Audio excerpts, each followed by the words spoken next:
చేతిలో ఉన్న మొబైల్, అందులో ఉన్న కెమెరా చాలా ప్రమాదకరమైనది.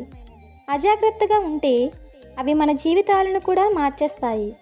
కంప్యూటర్స్, ఇంటర్నెట్, మొబైల్ ఫోన్స్ ఏమీ లేని రోజుల్లో ప్రేమ అంటే ఒక కాగితం మీద రాసి ఏ బుక్లోనో మరే విధంగానో ఎవరికీ కనపడకుండా ప్రేమికులు ఇచ్చిపుచ్చుకునేవారు.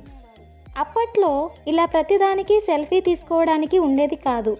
అందువల్ల ఎంతో సేఫ్టీగా ఉండేది. ఇప్పుడు ప్రతిదీ ఫోన్లో సేవ్ అయి ఉంటుంది.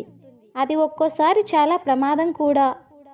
ఇలాంటి వాట్సాప్, ఫేస్బుక్, ఈమెయిల్స్ హద్దు మీరితే జీవితాలను మింగేసి మనసుకు శాంతి లేకుండా చేస్తాయి.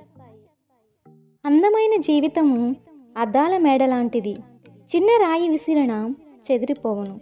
ఒక్క తప్పు చేసిన ముక్కలే మిగిలును. జీవితం ఎంతో విలువైనది. దానిని జాగ్రత్తగా కాపాడుకోవాలి.